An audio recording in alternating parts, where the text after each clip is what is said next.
I have vivid memory of my first time online.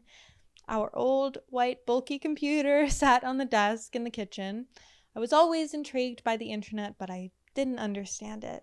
I'd stand behind my older brother in awe as he scrolled through his MySpace account before he'd eventually shoo me away.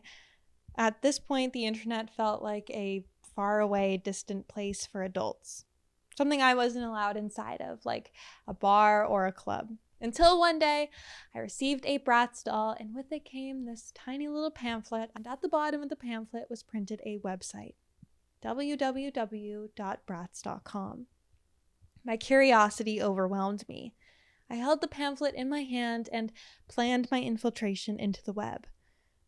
I sat on the desktop in my computer in the kitchen and looked at the corner of the desktop homepage and stared at that icon, the Internet Explorer icon. I double-clicked the icon and the browser homepage opens. I had watched my brother do this so many times that I almost intuitively knew that I had to type the website into the white bar at the top of the screen. I carefully copied the website into the search bar, using one finger to methodically ensure every letter was typed correctly. When I was done, I pressed the enter button and an entire world exploded before my eyes. As I clicked through the website, I couldn't contain my excitement. There was a place for kids on the internet. I yelled at my mom excitedly. My mom glanced over at the computer from the stove. "Oh wow, that's nice," she said, feigning interest, before returning to making dinner. She was never interested in the internet or computers. This would mark the beginning of a childhood defined by unrestricted internet access. After clicking through the Bratz website, I thought, if there's a Bratz.com, there must be a Barbie.com. And so I followed my inclination and typed www.barbie.com into the search bar. And again, the screen exploded, this time in bursts of pinks. Barbie herself greeting me at the homepage. Homepage. I was home, wasn't I? No matter where you are, everyone is always connected.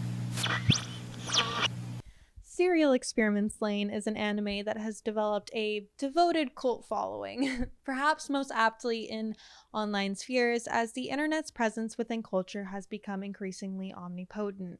As our culture continues to move forward towards cyberspace, the messaging within Lain seemingly becomes increasingly apt. Lain likewise follows a young girl's introduction to the internet, and the way it begins to blend with her real life, altering her reality. Like myself, Lain finds herself online with unrestricted internet access. And we witness as Lain's access to the internet begins to shift her life.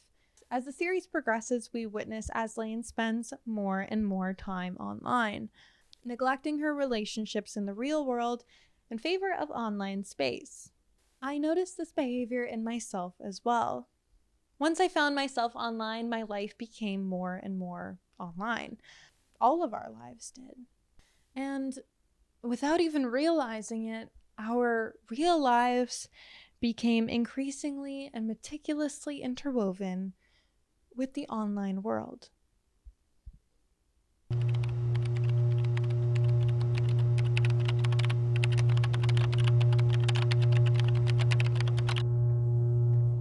In Simulacra and Simulation, Baudrillard writes, "The imaginary was the alibi of the real in a world dominated by the reality principle. Today, it is the real that has become the alibi of the model, in a world controlled by the principle of simulation. And paradoxically, it is the real that has become our true utopia, but a utopia that is no longer in the realm of the possible, that can only be dreamt of as one would dream of a lost object." Here, Baudrillard discusses how in the past, we used the imagination through fantasy stories, myths, and dreams as a way to explain or justify reality, a world where imagination offered us a refuge of escapism. Today, however, the situation has reversed. Reality is no longer based off of our lived experience, and instead, we live in a culture dominated by constructed versions of reality. The paradox being that reality now feels like a lost utopia, something we have grown nostalgic for, but can no longer access. We are unable to experience reality anymore. We can only dream of it, like something that has disappeared. Serial Experiments Lain likewise prophesizes and comments on the disintegration of the boundaries between the real world and the online world. As the series progresses, Lain has a difficult time deciphering reality from simulation. Though written in the 80s, Baudrillard's sentiment has only proved to become more true with the increasing pervasiveness of the internet. Many of us express a longing for the days when the internet was a place we would go to and leave. A place where we would go to escape our reality. Though as time has gone on, the internet has become our reality. We work online, we play online, we socialize online, and we find ourselves having to do dopamine detoxes where we don't engage with the screens or consciously scheduling screen-free time in order to escape the internet. As expressed in my first memory of going online, the computer and with it the internet had its place on the desk in my family's home kitchen. When I exited the browser, the internet didn't follow me out the door. Today, I carry my laptop with me on most days, and when I don't have my laptop, I have my smartphone. When I don't have Wi-Fi, I have mobile data. Mark Nunes wrote in a 1995 essay, Baudrillard in Cyberspace. From AT&T advertisements to White House policy statements, the past 2 years have prepared America for a changed world, or more precisely, a new world, one that exists on the shimmering surface of our computer screens. In the first 6 months of 1994 alone, the number of computers connected to the worldwide network of the internet jumped by 1 million to a total of 3,217,000 host machines. In response to this rapid growth, the media has refurbished that old American icon of both progress and freedom, the highway. Soon, every American will be back on the open road. New roadside businesses will emerge as the map of internet continues to encompass the globe. But in its current configuration, the net does more than network the globe. It creates a metaphorical world in which we conduct our lives. And the more ecstatic the promises of new, possible worlds, the more problematic the concept of the world becomes. Like Serial Experiments Lain and Baudrillard, Nunes additionally accurately prophesizes in 1995. For Baudrillard, the shift from the real to the hyperreal occurs when representation gives way to simulation. One could argue that we are standing at the brink of such a moment, marked primarily by the emerging presence of a virtual world. Just as the highways once transformed our country, the Information Superhighway offers an image of dramatic change in American lives through a change in virtual landscape. Here, Nunes references the idea of the Information Superhighway in reference to the internet. The phrase was coined as early as the 70s by Ralph Lee Smith in a 1970 article for The Nation titled The Wired Nation. In this article, Smith describes a future network of interconnected computers that would transform the way we work, communicate, and live, essentially prophesizing the internet. Nunes writes, the information superhighway depends upon a more subtle, metaphorical figuration, a virtual topography in which speed, motion, and direction become possible. Internet becomes a simulated territory we traverse via computer modem roadster in which the computer screen replaces the windscreen. No longer a metaphor for change, the simulated highway of the internet becomes a form of virtual reality. He continues, in this model, the screen becomes a hyperreal vehicle for traveling across a simulated world. A large number of internet guidebooks make use of this geographical metaphor, evoking images of navigation and exploration. Software companies are picking up on the metaphor as well, developing geographic interfaces to augment the virtual desktop. Users will now be able to jump out of a simulated office window for an aerial view of information, generating sites represented as buildings. Rather than treating this endlessly repeated image of travels in cyberspace strictly as a clever marketing gimmick, I would like to suggest that this conceptual model serves a definite purpose in contemporary culture, one which creates the simulation of a form of power. In Serial Experiments Lain, their version of the internet is referred to as the Wired, likely a reference to the 1970 article by Ralph Lee Smith mentioned above. This is further proven when Lane's father helps her set up her Navi computer. Her father likewise references this idea of the information superhighway. He says, "A child's Navi, like the one you have, Lane, can't be used forever. Communication is essential. The information highway is the key. You have to keep up with the times. And for that, you need a state-of-the-art high-end machine." Lane's father and Nunes, with their use of the information superhighway, contrast the transformative nature of the internet's integration within culture and the way in which the physical highway system revolutionized and reshaped culture by expanding mobility and consumerism, leading to the car-centric culture of North America and roadside businesses. This also led to a sense of spatial freedom, and with it a greater sense of physical interconnectedness.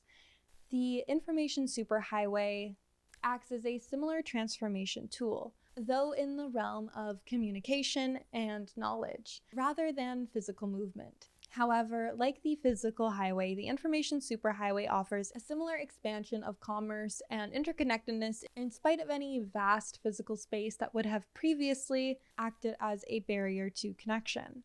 The information superhighway.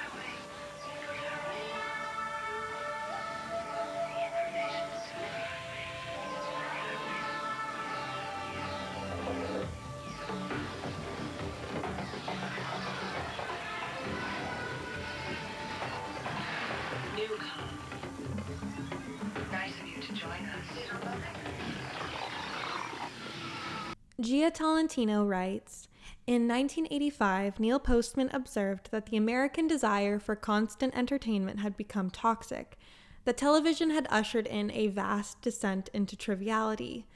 The difference is that today there is nowhere further to go. Capitalism has no land left to cultivate but the self. Everything is being cannibalized. Not just goods and labor, but personality and relationships and attention. Next step is complete identification with the online marketplace, physical and spiritual inseparability from the internet. A nightmare that is already banging down the door. However, whilst highways created new physical realities, the information superhighway largely collapses reality into pure simulation, as we see in Lain. Instead of a physical, tangible experience, we get an endless circulation of signs and images. Highways changed how people lived their lives. The information superhighway, however, changes how people perceive life, largely disconnecting them from the real. Lain reflects the interconnectedness of culture as a result of the information superhighway, though the interconnectedness on the wired or the internet exists as an illusion that paradoxically serves to disconnect in the real world. On the same day that Lain logs into the Wired for the first time, she goes to a local club called Siberia with her friends from school. Whilst at the club, a shooter enters. He was at the club the night before and took a new drug called Accelera that alters the mind to behave in a more machine-like state. As he holds the gun in his hand, he spots Lain. He mistakes her, or perhaps recognizes her, as a person he saw the night before after taking the drug.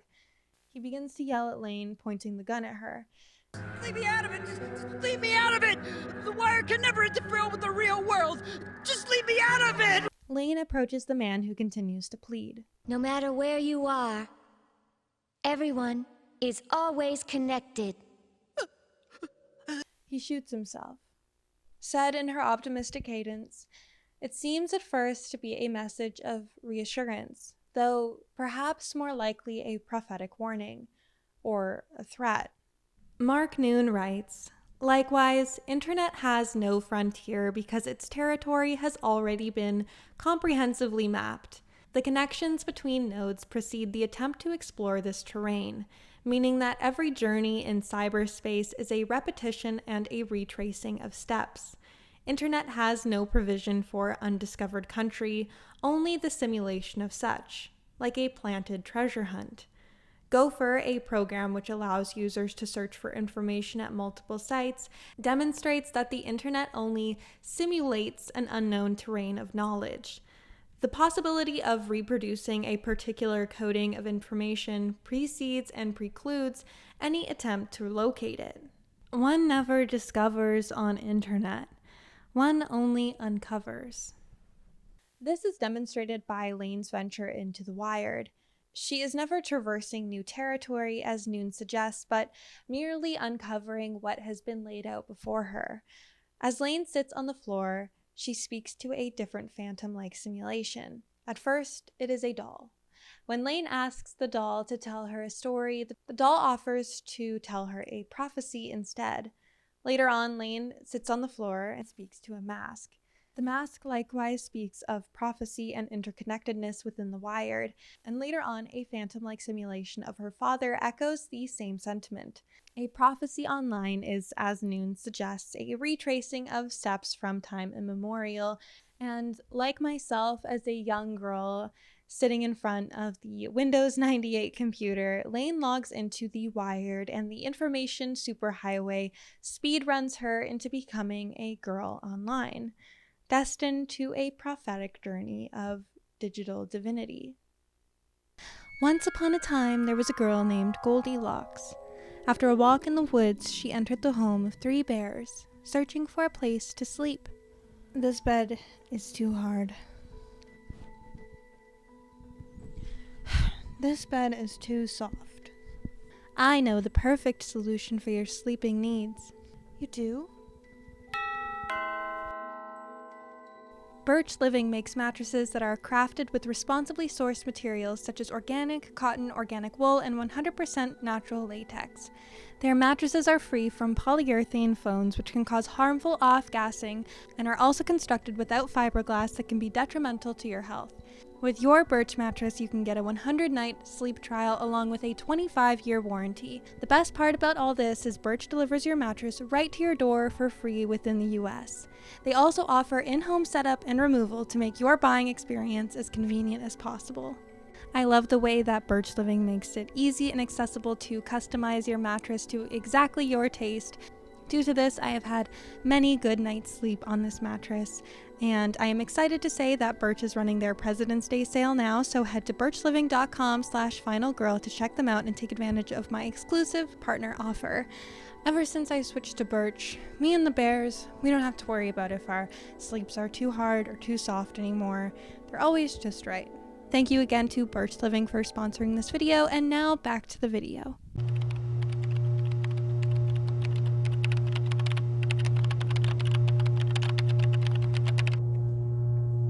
Scratched into the front of my diary is the quote, "Girlhood is much like godhood, begging to be believed."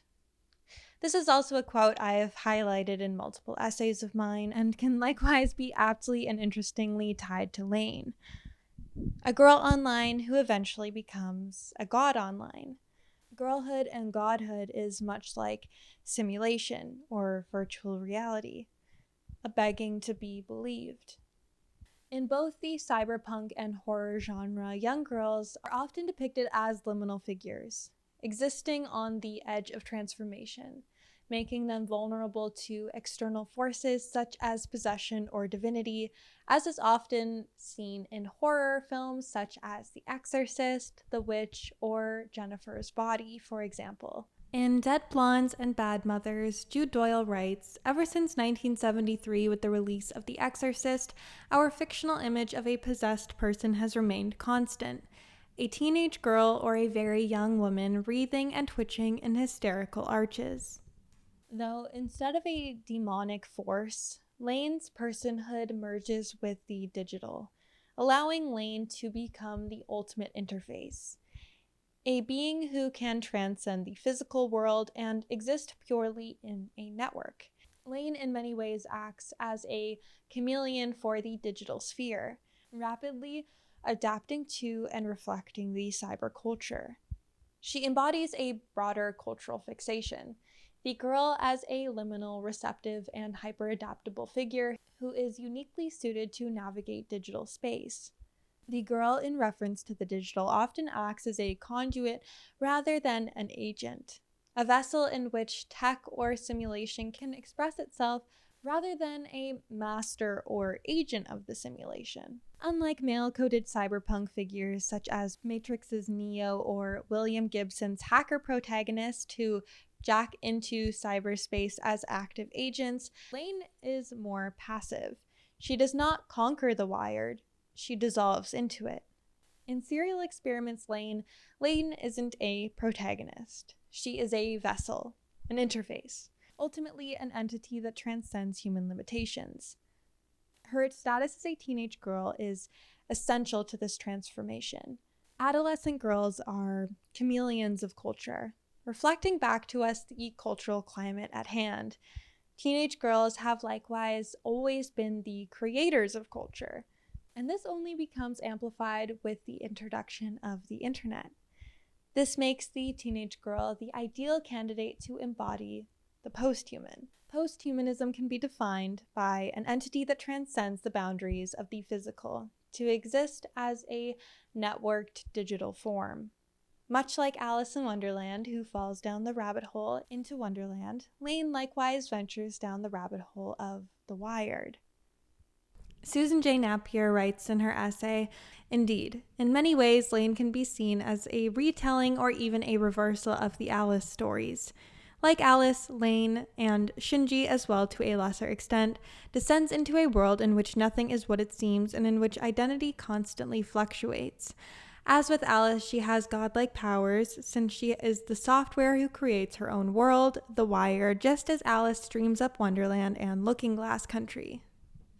Adolescent girls are ideal candidates for transformation as they are already in a state of transformation, already accustomed to shifting identities and performances. And as I've spoken about in my essay, The Simulacrum of Feminine Performance exists already as a hyperreal expression. And this hyperreal expression only continues further down the simulacrum rabbit hole as girlhood becomes an increasingly online experience. Gia Tolentino writes in The Eye and Internet, "In a world in which selfhood has become capitalism's last natural resource, a world whose terms are set by centralized platforms that has deliberately established themselves as near impossible to regulate or control." She continues, "In 1959, the sociologist Irving Goffman laid out a theory of identity that revolved around play acting. In every human interaction," he wrote in the presentation of self in everyday life, "a person must put on a sort of performance, create an impression for an audience. To communicate an identity requires some degree of self-delusion." Lain's evolution from a flesh and blood girl into a fully digital entity is seamless because girlhood is already a space of flux, already constructed, mediated, and shaped by external expectations. The internet created an environment in which girls are both hypervisible and invisible at the same time, much like how Lain is both everywhere and nowhere in The Wired. In many ways, Lain foreshadows the climate of digital girlhood today. Young women and girls are amongst the most online, most surveyed, and the most engaged in self-documentation. Growing up online, our lives have been lived in a constant state of performance, molded by the omnipresence of social media, algorithms, and online aesthetics. In an era of beauty filters, AI influencers, and hypersurveillance, girlhood itself has become something virtual. Performance for an unseen audience, optimized for engagement. Gia Tolentino writes, "But the internet adds a host of other nightmarish metaphorical structures: the mirror, the echo, the panopticon. As we move about the internet, our personal data is tracked, recorded, and resold by a series of corporations, a regime of involuntary technological surveillance which subconsciously decreases our resistance to the practice of voluntary self-surveillance on social media. If we think about buying something, it follows us around everywhere. We can and probably do limit our online activity to websites that further reinforce our own sense of identity. each of us reading things written by people just like us. On social media platforms, everything we see corresponds to our conscious choices and algorithmically guided preferences, and all news and culture and interpersonal interactions are filtered through the home base of the profile. The everyday madness perpetuated by the internet is the madness of this architecture, which positions personal identity as the center of the universe. It's as if we've been placed on a lookout that oversees the entire world and given a pair of binoculars that makes everything look like our own reflection. This idea of being able to see the entire world through the internet and being given a pair of binoculars only to be able to look at our reflections is aptly represented in Lain. No matter where Lain goes, she keeps running into herself, which increases as she spends more time online. As Lain walks through the Wired, she encounters hallways of lookalikes. She hears rumors and gossip about herself both in the Wired and in real life. No matter where she goes, she keeps running into holograms, clones, and most aptly, reflections of herself in the Wired. Tolentino continues, selfhood buckles under the weight of this commercial importance. In physical spaces, there is a limited audience and time span for every performance. Online, your audience can, hypothetically, keep expanding forever, and the performance never has to end. You can essentially be on a job interview in perpetuity. In real life, the success or failure of each individual performance often plays out in the form of concrete physical action. You get invited over for dinner, or you lose the friendship, or you get the job. Online performance is mostly arrested in the nebulous realm of sentiment through an unbroken stream of hearts and likes and eyeballs aggregated in numbers attached to your name. Worst of all, there's essentially no backstage on the internet, where the offline audience necessarily empties out and changes over. The online audience never has to leave. We see the contrast Tolentino highlights here in Lain. At the beginning of the anime, there is a clear distinction between reality and the Wired. Lain's social position is clear. She is an awkward teenage girl, and any strange behavior has a clear action and reaction. Though once Lain begins to merge with the Wired, the social contract becomes fragmented, as her identity does. More lanes begin to appear, and as mentioned, it becomes increasingly confusing to decipher which lane is the real lane, or if any of the lanes are real, or if all of them are. People's perception of one version of Lain begins to alter the way they interact with multiple versions of her. In Serial Experiments Lain, we witness Lain progressively lose herself to the Wired. What happens when the self is so enmeshed in the digital that it loses all distinction? What happens when the boundaries between girlhood and interface, subject and object, user and used, collapse entirely? People only have substance within the memories of other people, and that's why there were all kinds of me's. There weren't a lot of me's per se. I was just inside all sorts of people, that's all. In Lain, the girl is not just the ideal digital subject. She is the perfect sacrifice. Technology likewise often takes on a feminized persona. AI assistants and digital helpers are almost always given female voices and names. Meanwhile, even when tech takes on a masculine persona, it is often that the masculine tech will take on a cyborg identity, merging flesh with tech, whilst the feminine will be succumbed by tech, abandoning the flesh in totality. In the same way, Lain displays an innate willingness to sacrifice her flesh in favor of the Wired. This reflects the way in which girls will so willingly abandon our flesh in pursuit of the simulacrum of feminine performance, in the form of the ravaging nature of eating disorders or trying experimental procedures such as Botox, filler, and Ozempic, without knowing the true long-term consequences that these may have on our bodies. In Theory of the Young Girl, it is written, "From working out to anti-wrinkle creams and liposuction, the young girl's determination is the same regardless, to disregard her body and to make her body an abstraction." Lain receives messages from those around her that urge her to abandon her body. On one occasion, sitting with a phantom hologram of her mother says, "The wired might actually be thought of as a highly advanced upper layer of the real world. In other words, physical reality is nothing but an illusion, a hologram of the information that flows to us through the wired. This is because the body, physical motion, the activity of the human brain is merely a physical phenomenon simply caused by synapses delivering electrical impulses. The physical body exists at a less evolved plane only to verify one's existence in the universe." On another occasion, Lain speaks to a man who claims to be the god of the wired. Lain, however, likewise has a claim to godhood. The man says, "I just don't understand how it can be possible. Why are you God? You're dead, aren't you? A dead human being. It isn't possible for someone like that to become God, is it?" Lain replies, You see, I realized I had no need for a body. To die means that you have merely abandoned the flesh.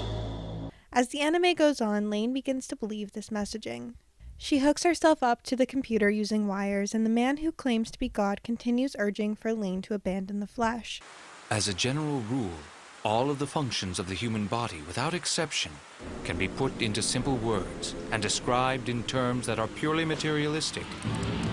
The body is nothing but a machine. If the physical limitations of the body restrict mankind's ability to evolve, it would be as if the fall of the species called man had already been decided by a god that doesn't even exist. The information etched inside humans isn't only that which they themselves have acquired as individuals. The species called man is connected to his predecessors, and information has accumulated within him. But if that information isn't shared, it's meaningless. It amounts to nothing more than data. Mankind can evolve by its own power.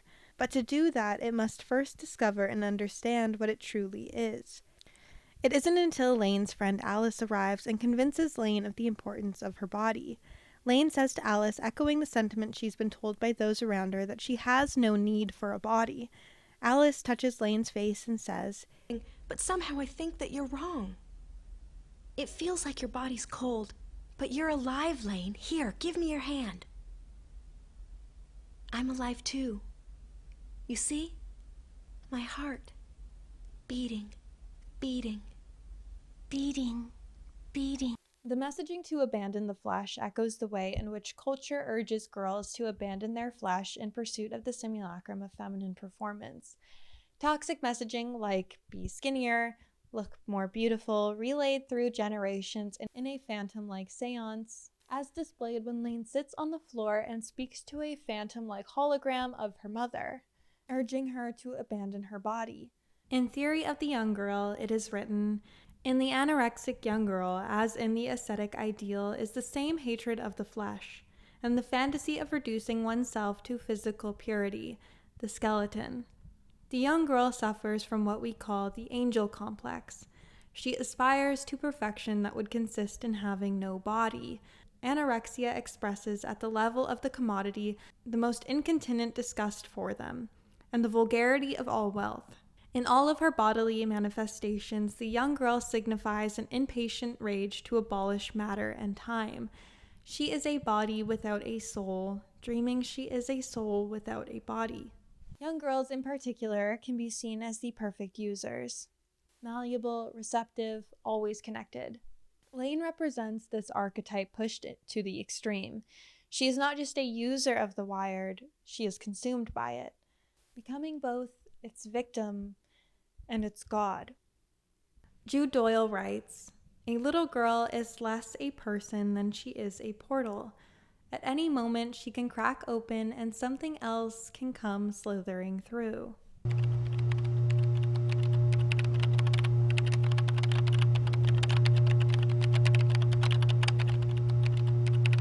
In Serial Experiments Lain, there is one thing that remains unmoving and unchanging throughout the anime. The fragmented identities and realities of Lain are carefully interwoven together by persistent shots of cell towers and telephone lines, accompanied by an ambient buzzing of pulsating electricity.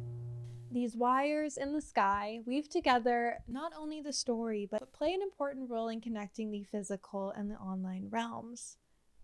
In Baudrillard and Cyberspace, Nunes writes, "In its real material presence, the internet consists of a complex, redundant network of host machines which communicate over phone lines.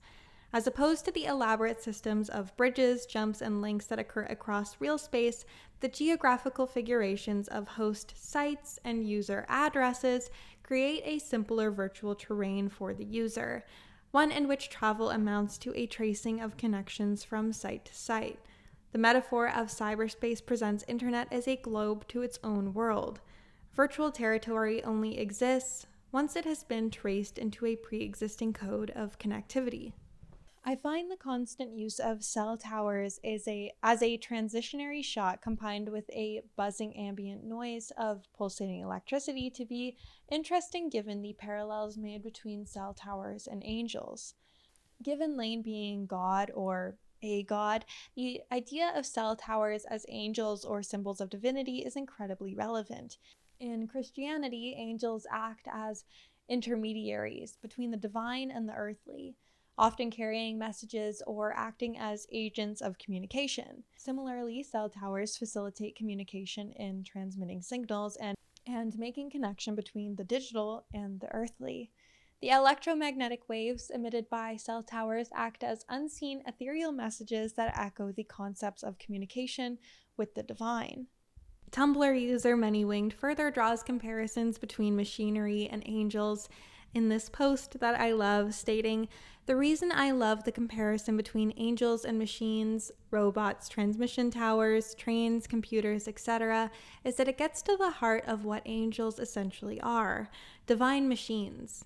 They're mechanisms through which the divine is able to act, created with a purpose and happy to fulfill it simply because they are made to do so. They have more in common with a machine programmed to run on algorithms and make calculations based on input commands than they do with humanity, even if they bear a human visage, an attempt by the divine to help bridge the gap. Angels do not need to be eldritch monstrosities to be terrifying, because they are already alien to us simply by being angels.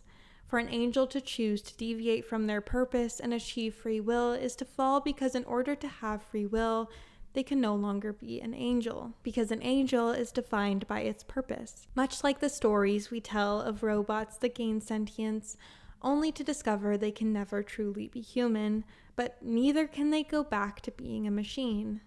Angels who fall become something else entirely, purposeless and adrift and alone. It is a tragic sacrifice." Lain is God, and the cell towers are her angels. The ambient buzzing of electricity, the hymn of worship.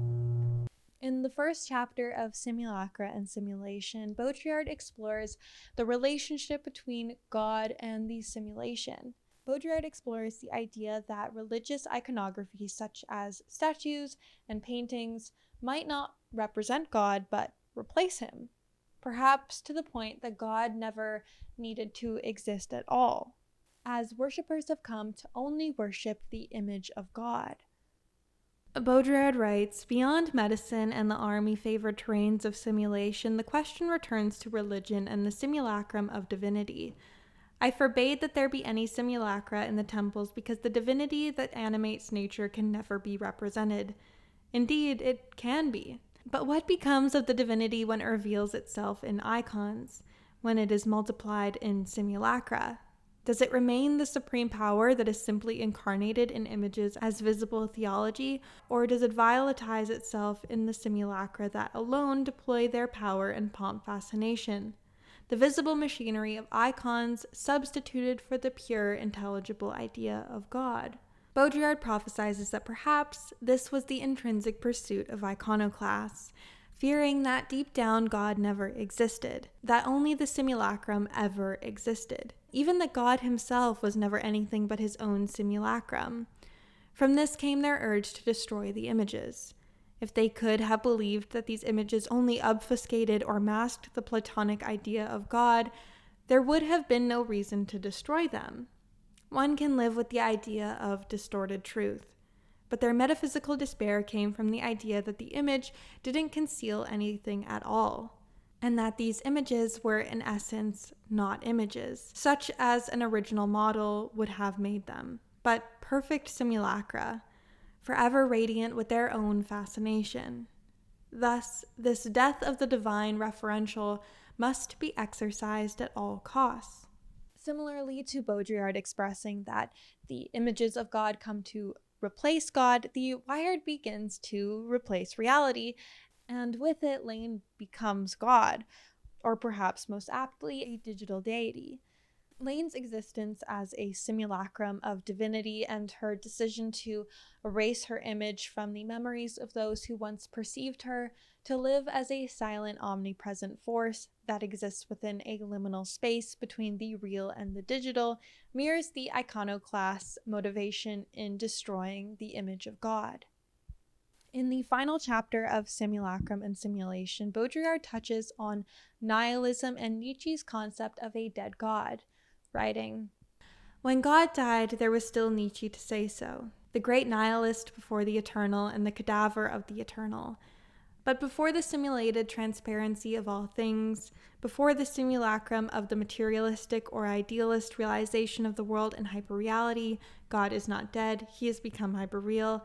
There is no longer a theoretical or critical God to recognize his own." Baudrillard here argues that in the current culture where reality and simulation have merged, God has not simply died, as Nietzsche suggests, but rather God has become hyperreal, existing as a simulation rather than a real entity. In the end of serial Experiments Lain, Lain makes the decision to delete herself. What this means exactly and to what extent, though, is not entirely clear. She is no longer remembered in the vast consciousness of those who surrounded her throughout the story, and the internet or the Wired seems to play a lesser role in this now altered reality where Lain has been removed. In this way, we can reference the Nietzschean theory of God is dead. Though as the story progresses, we see Lain exist, though her role is now unclear. Alice, now grown up, sees Lain and seems to recognize her, but can't remember from where. Lain hasn't fully deleted herself, and hasn't died, as Nietzsche would suggest, though as Baudrillard suggests, she has become fully a simulation, existing everywhere and nowhere at once. Lain, or God, has become hyperreal. Lain's existence as a digital deity is representative of the ultimate hyperreal girl, in many ways mirroring the influencer and e-celebrity culture of parasocial worship online. Digital girlhood is mediated through layers of performance and self-curation, a projection of an idealized self, be seen everywhere but never fully known, idolized and erased at the same time.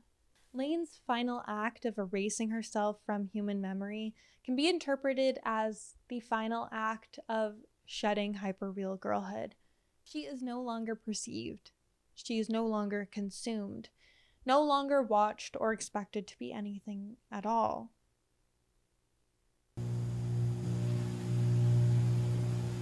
私はここにいるの。だから一緒にいるんだよ。ずっと。